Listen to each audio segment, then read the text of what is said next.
todas as religiões dizer ter se originado no céu e descido para a terra. O budismo se originou de uma mente iluminada nessa terra e transcendeu os céus. O que é o budismo?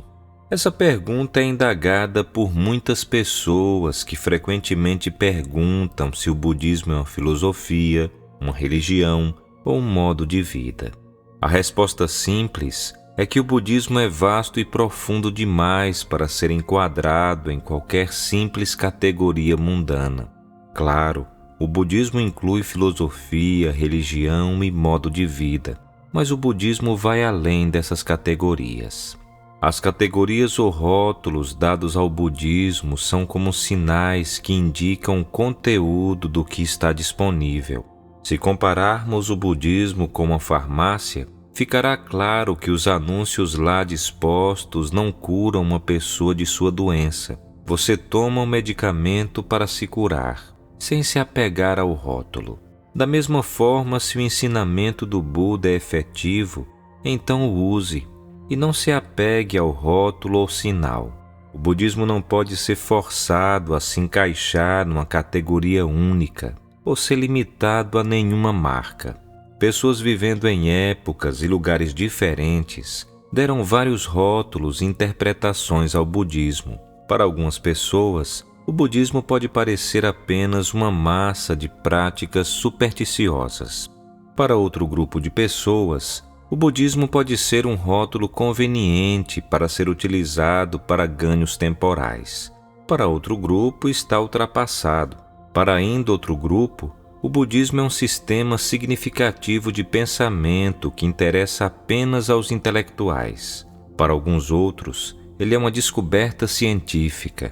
Para o budista piedoso e devoto, o budismo abrange toda a sua vida. É a realização de todas as suas aspirações materiais e espirituais. Nesse sentido, podemos dizer que o budismo é um nobre modo de vida. Alguns intelectuais veem o budismo como um produto de seu ambiente indiano, ou como um crescimento excessivo de algum outro tipo de ensinamento religioso indiano. Essa posição não é totalmente precisa. O budismo nada mais é que a nobre verdade absoluta. É uma abordagem intelectual da realidade. Entretanto, a realização do Buda sobre os problemas universais não veio a partir de um processo puramente intelectual ou racional, mas por meio do desenvolvimento mental e da purificação. A posição intelectual remanescente da atitude científica certamente faz do Buda alguém absolutamente único dentre os mestres religiosos de todos os tempos. Claro, o alto padrão de inquirição intelectual e esforço ético prevalecente naquela época na Índia serviu de condição primária para a reemergência da luz do Dhamma desde a escuridão do esquecimento.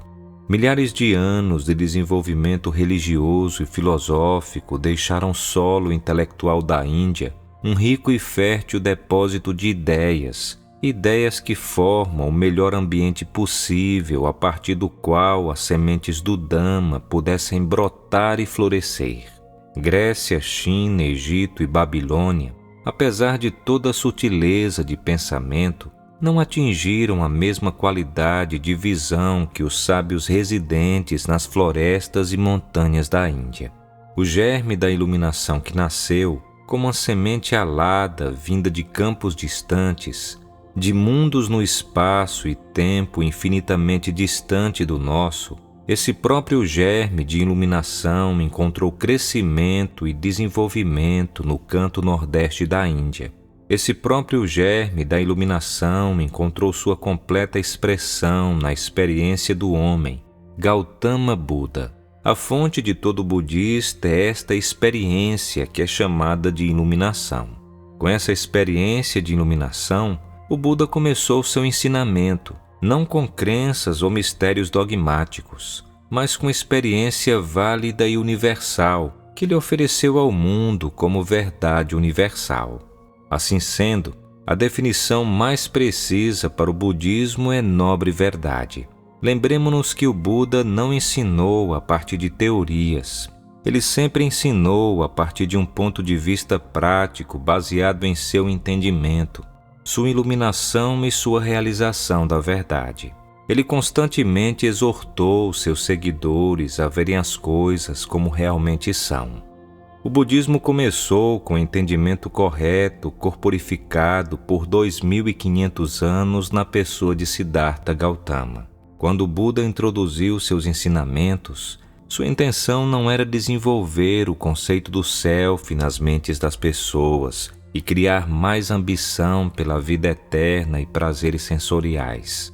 Ao contrário, sua intenção era indicar a futilidade da vida mundana e mostrar o caminho correto e prático para a salvação que ele descobriu. Os ensinamentos originais do Buda revelaram com aguda exatidão a verdadeira natureza da vida e do mundo. Entretanto, uma distinção deve ser feita entre o ensinamento original do Buda e a religião que se desenvolveu baseada em seus ensinamentos, o que popularmente é chamada de budismo. Os ensinamentos do Buda não apenas começaram numa religião, mas inspiraram o florescimento de toda uma civilização. Esses ensinamentos se tornaram uma grande força civilizadora que se moveu pela história de muitas culturas e nações. De fato, o budismo inspirou algumas das maiores civilizações que o mundo conheceu. Ele tem uma maravilhosa história de realizações nos campos da literatura, arte, filosofia, psicologia, ética, arquitetura e cultura.